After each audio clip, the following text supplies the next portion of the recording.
નમસ્કાર મિત્રો, BRVR ચેનલમાં તમારા બધાનું સ્વાગત છે કે જ્યાં તમને મળે છે સ્પર્ધાત્મક પરીક્ષા લગતા અગત્યના વિડીયો, અગત્યની માહિતી અને તમામ સરકારી ભરતીના ન્યૂઝ. તો મિત્રો, રવિવાર આવી ગયો છે અને રવિવાર આવે છે આપણો સન્ડે કોમેન્ટ બોક્સનો વિડીયો. તો સન્ડે કોમેન્ટ બોક્સના 161માં એપિસોડમાં તમારા બધાનું હાર્દિક સ્વાગત કરું છું કે જ્યાં તમે પૂછેલા સવાલના જવાબ આપવાની જરૂર ટ્રાય કરીશ. તો મિત્રો, વિડીયોમાં સમય નથી બગાડતા, સીધા જોઈએ છીએ કે કેવા સવાલ મળે છે અને કેવા જવાબ છે.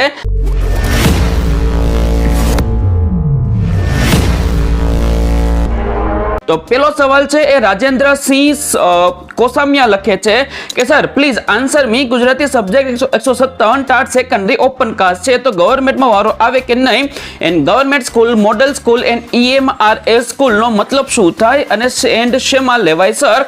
તો પહેલી વસ્તુ, મેરિટ બાબતે મેં તમને અત્યારથી ન કહી શકું કેમ કે મેં એના માટે અગાઉ વિડીયો બનાવીને માહિતી આપી દીધી છે. તમે એક વખત એ ચેકઆઉટ કરી લેજો જેથી તમને આઈડિયા આવી જશે કે તમારો મેરિટની અંદર વારો આવવાની સંભાવના રહેલી છે કે નહીં. પણ ગવર્મેન્ટમાં કે ગ્રાન્ટમાં એના માટેનો મેં વિડીયો બનાવીને ચેનલ પર મૂકેલા છે જ તે, બરાબર, એક વખત ચેકઆઉટ કરી લેજો.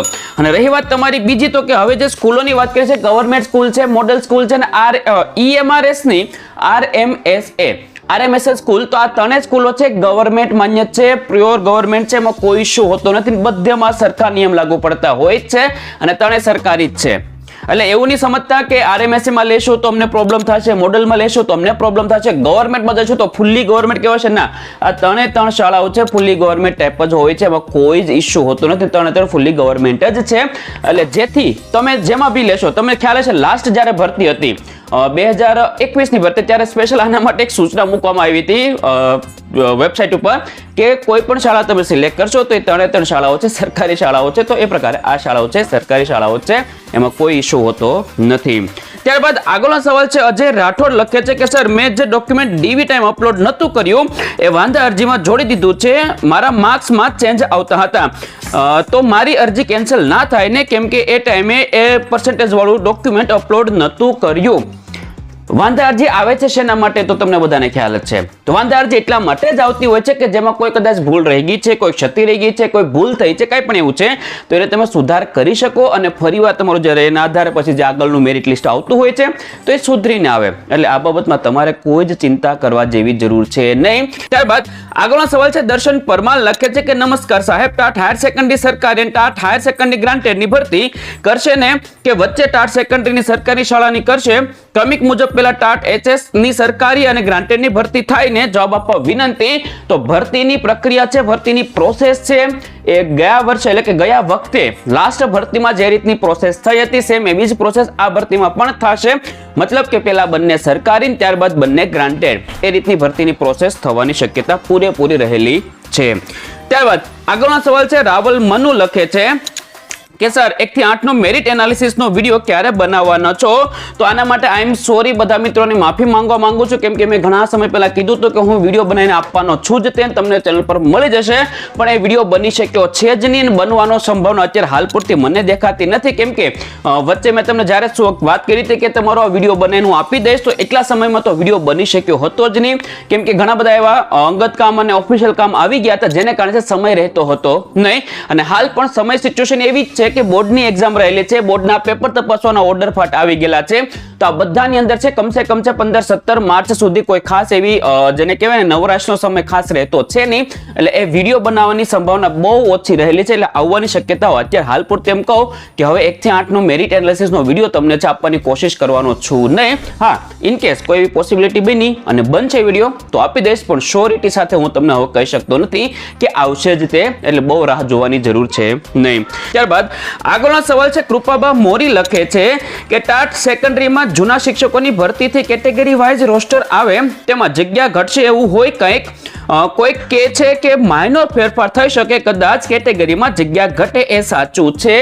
તો જ્યાં સુધી મારી પાસે નોલેજ છે ને મારું નોલેજ છે એ પ્રમાણે જો વાત કરું તો જૂના શિક્ષકની ભરતીની જે જગ્યાઓ રહેલી હોય છે એ અલગ રહેતી હોય છે એવું મારું અનુમાન છે. તો મારી પાસે એવું નોલેજ રહેલું છે કે એનું અલગ જ મહેકમ હોય છે, એટલે કે એની સ્પેશિયલ એટલે અલગ જગ્યા રહેતી હોય છે. એને તમારી આ ભરતી જે ચાલુ રહેલ છે એનાથી ખાસ જાજો ફરક હોતો નથી. પછી ડિટેલમાં ઊંડાણપૂર્વક તો કોઈ ગ્રાન્ટેડનો કર્મચારી હોય એ જ જણાવી શકે કે એક્ઝેક્ટ એમાં કઈ રીતનું હોય છે. મારા નોલેજ પ્રમાણે કહું તો તમને એમાં ફેરફાર થવાની શક્યતાઓ ખાસ કોઈ છે રહેલી છે નહીં કેમ કે બંનેની જગ્યાઓ અલગ અલગ રહેતી હોય છે. આવું મારું અનુમાન છે, મારું નોલેજ છે, એના આધારે તમને હું કહું છું. ત્યારબાદ આગળનો સવાલ છે, યોગેશ વાંઝા લખે છે કે સર માધ્યમિક ગ્રાન્ટેડમાં લેવાથી ફાયદા નહીં, નુકસાન જણાવવા વિનંતી. તો જો ગ્રાન્ટેડ અને સરકારી બાબતનો મેં વિડીયો બનાવીને માહિતી આપી છે, તો ચેનલ પર તમે એક વખત એ ચેકઆઉટ કરી લેજો, તમને થોડી ઘણી માહિતી મળશે કે બંનેમાં તફાવત શું રહેલો છે અને શું કયું લેવું વધારે સારું હોય છે. હા, માધ્યમિક ગ્રાન્ટ એટલે કે ગ્રાન્ટેડ નો હું તમને એક વસ્તુ ખાલી એકની 3 ગેરફાયદા મને મારા ધ્યાનમાં રહેલા છે, તમને અત્યારે જણાવું છું, જે તમે જોઈ લેજો. 2 થી 3 છે તે. પહેલો જ ગેરફાયદો એ તો કે તમને બદલી પ્રમાણપત્ર નથી, તમારે એક જ જગ્યાએ નોકરી કરવાની રહેતી હોય છે લાંબા સમય સુધી, બરાબર. બીજી વસ્તુ, તમને પ્રમોશન નહીં મળે. સરકારીમાં આવશો તો સરકારીમાં પ્રમોશનનો લાભ લેતો રહેતો હોય છે, અને અમુક એક્ઝામ હોય છે એ સરકારી શિક્ષકોને દેવા માટે લાયક થતા હોય છે, ગ્રાન્ટેડના શિક્ષક એ માટે લાયક હોતા નથી, એટલે કે એને એલિજિબલ ગણતા નથી. તો આ પ્રકારની સિસ્ટમ છે. અને ત્રીજો અગત્યની વસ્તુ તો કે ગ્રાન્ટેડ છે એ ટ્રસ્ટ મંડળ, ટ્રસ્ટ સંચાલિત શાળાઓ હોય છે, જ્યારે સરકારી છે ફૂલ્લી ગવર્મેન્ટ હોય છે. તો આ 3 જ ગેરફાયદાઓ મને ક્લિયર દેખાય છે કે જેનાથી છે એ સરકારી લ્યો તો વધુ સારું. એકની મેં લગભગ જેટલા પણ વિડીયો બનાવ્યા છે, જેટલી પણ વખત આ બાબતે વાત કરવાની આવી છે, ત્યારે હું વારંવાર એક જ વાત કર્યું હશે કે તમારા ઘરની નજીક ઘરનો દરવાજો ખોલો સામે ગ્રાન્ટેડ શાળા હોય અને સરકારી મળતી હોય, ભલે દૂર મળતી હોય, તો સરકારી લેવાય, ગ્રાન્ટેડ લેવાય નહીં. આ પ્રકારની મેં ઘણી વખત ઘણા બધા વિડીયો વાત કરેલી છે જ તેમ. પછી તો બધાના નસીબ અલગ અલગ હોય છે, પણ સિચ્યુએશન અનુસાર જો પહેલી પોસિબિલિટી બનતી હોય અને પહેલી પ્રાયોરિટી આપવાની થતી હોય તો સરકારીને આપવી, ગ્રાન્ટેડની. ત્યારે ગ્રાન્ટેડમાં કોઈ પ્રોબ્લેમ નથી, એક નોર્મલ ખાલી વાત કરું છું કે પહેલી પ્રાયોરિટી હંમેશા સરકારીને આપવાની કોશિશ કરવી. ત્યારબાદ આગળનો સવાલ છે, ફિલોસોફી ગુજરાતી સ્ટડી લખે છે કે પીએમએલ આવશે કે નહીં, કે સીધું જીએમએલ પર ડીવી કરવામાં આવશે. સર, આંબા ઉપર પેલા મોર આવે, મોર આવ્યા બાદ એમાં ખખઠી થોડીક મતલબ નાની નાની કેરીઓ આપણે કહીએ છીએ આવે છે, પછી મોટી થઈને પછી પાકે છે. ડાયરેક્ટ પાકી જશે કેરી? નહીં ને. તો સિમ્પલ એ વસ્તુ છે, જીએમએલ આવ્યું છે તો જીએમએલ ના આધારે છે, સોરી એ ઉદાહરણ માટે, પણ જીએમએલ ના આધારે છે તમારું પીએમએલ આવશે, બરોબર, provisional merit list. Provisional merit લિસ્ટના આધારે પછી તમારું છે ફાઇનલ મેરિટ લિસ્ટ આવશે. ફાઇનલ મેરિટ લિસ્ટ આવ્યા બાદ તમારું છે ડીવી માટેનું લિસ્ટ, મતલબ આ પ્રકારની પ્રોસેસ રહેતી હોય છે. અથવા તો પીએમએલ એટલે કે તમારો જે જીએમએલ આવશે, જીએમએલ ની સાથે જ પીએમએલ આવશે, કેમ કે 9 થી 12 માં કેવું છે તો કે નવેસરથી ફોર્મ ભરાણા હતા, તો નવેસરથી ફોર્મ ભરાણા છે તો રિવાઇઝ જીએમએલ આવવાની સંભાવના રહેતી હોય છે, કેમ કે કોઈક નવા એડ થયા હોય, ફેરફાર થયો હોય, તો રિવાઇઝ જીએમએલ આવવાનું હોય છે. તો જીએમએલ ની સાથોસાથ કદાચ પીએમએલ આપી દે અને પછી ડીવી માટે બોલાવે. જે ઉમેદવારનું નામ છે પીએમએલ માં આવતું હોય છે, 3 કે 4 ગણા જે ઉમેદવારો બોલાવાના છે, તો એ બધાનું ડીવી થશે. ડીવી થયા બાદ તમારું ફાઇનલ મેરિટ લિસ્ટ બનતું હોય છે, અને ફાઇનલ મેરિટ લિસ્ટ બન્યા બાદ તમારી શાળા પસંદગી થતી હોય છે. એટલે આ પ્રમાણે પ્રોસેસ રહેતી હોય છે. ડાયરેક્ટ તમારું છે ડીવી નું લિસ્ટ આવતું હોતું નથી, જીએમએલ ની સાથોસાથ પીએમએલ પણ આવશે, અને ત્યારબાદ મતલબ કે પીએમએલ માં જેનો સમાવેશ થશે એ લોકોને છે તમારે ડીવી કરાવવાનું જવાનું થતું હોય છે. આ પ્રકારની સિસ્ટમથી કામ થતું હોય છે.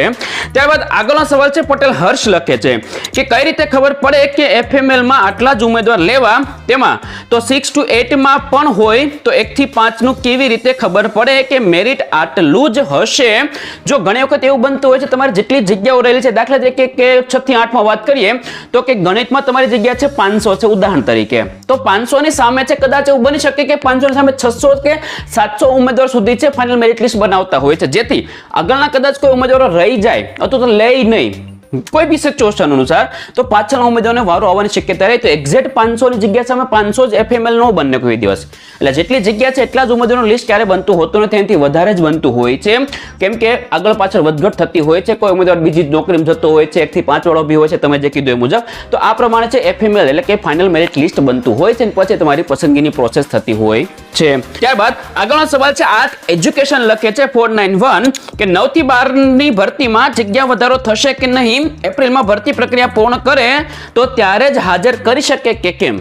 જો પહેલી વસ્તુ છે, જગ્યા વધારા બાબતે હાલ મારી પાસે કોઈ અપડેટ નથી, એટલે બાબતે મતલબ 1 થી 8 માં હોય કે 9 થી 12 માં હોય, જગ્યા વધારા બાબતે કોઈ ખાસ મેજર અપડેટ રહેલી છે જ નહીં કે વધશે જ તે કે નહીં વધે, એટલે હું તમને ક્લિયર કહી શકતો નથી. હા, એના માટે આવેદનો બધા આપવા તૈયાર થયા છે ને એવું બધું છે, એટલું ખબર છે.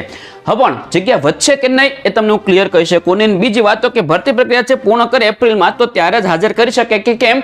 હવે એ સમય કેવડાવે છે. મોટાભાગે છે જ્યારે તમને ઓર્ડર આપતા હોય છે, ઓર્ડરની સાથોસાથ જ એની એક તારીખ નક્કી થઈ જતી હોય છે તમારે હાજર થવાની. અથવા તો બીજો નિયમ એવો છે કે તમને જ્યારે ઓર્ડર મળતો હોય છે નોકરીના ઓર્ડર મળ્યા બાદના 7 દિવસ સુધીમાં તમારે છે જે તે શાળામાં હાજર થઈ જવાનું રહેતું હોય છે.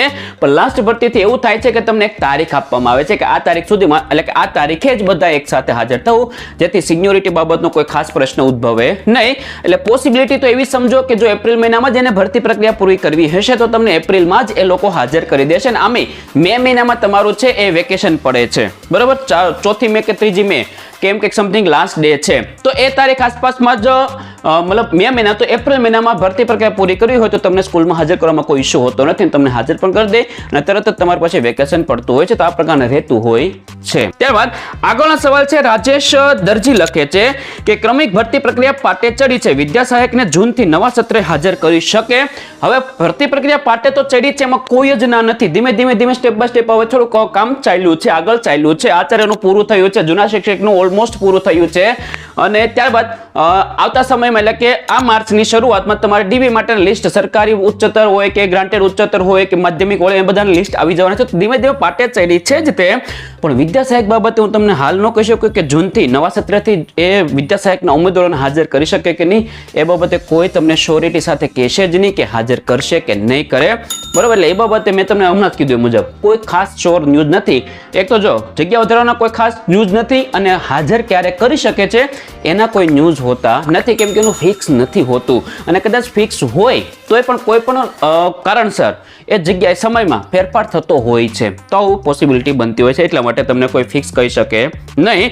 અને ત્યારબાદ છેલ્લો સવાલ છે, જોશી દર્શન લખે છે કે વિદ્યા સહાયકની ભરતીમાં વિષયવાર જગ્યાઓ ક્યાં સુધીમાં આવી શકે એમ છે. તો જો રહી વાત વિદ્યા સહાયકમાં જગ્યાની ભરતી એટલે કે જગ્યાની જાહેરાત બાબતની કે વિષય વાઇઝ કેટેગરી વાઇઝ તમારી જગ્યાઓ જે જાહેર થવાની છે એની વાત, તો જો ગઈકાલના રોજ તમને ખબર છે ગઈકાલ પરમ દિવસે એક લેટર થયો હતો વિદ્યા સહાયકની ભરતીમાં જે કંઈ પણ જગ્યાઓ રહેલી છે એ જગ્યાઓ મંગાવવા બાબતનો એક વિડીયો કોન્ફરન્સનું આયોજન કરવા બાબતે રહેલો હતો. અને એમાં એક સારી બાબત એ રહેલી છે કે 1/3/2025 ની સ્થિતિએ કામ કરતા શિક્ષકોની માહિતી મંગાવી છે.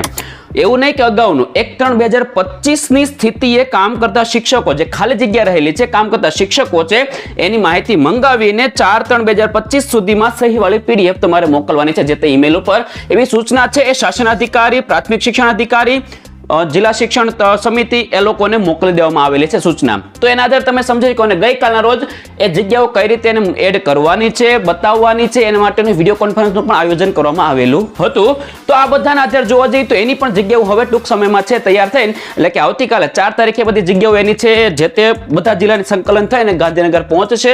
અને ત્યારબાદ એનું જે કંઈ પણ થતું હોય છે પ્રોસેસ ત્યાં ઓફિસની અંદર, અને એ પ્રોસેસ થયા બાદ તમારી જગ્યાઓ જે કંઈ પણ છે એ ટૂંક સમયમાં તો વિદ્યા સહાયકની પણ જગ્યાઓ જાહેર થવાની સંભાવના રહેલી છે. જે તે કે વિષયવાર અને કેટેગરી વાઇઝ કેટલી જગ્યાઓ છે અને કઈ જગ્યાઓ રહેલી છે એ બાબતની બધી વાત તમને ટૂંક સમયમાં મળશે.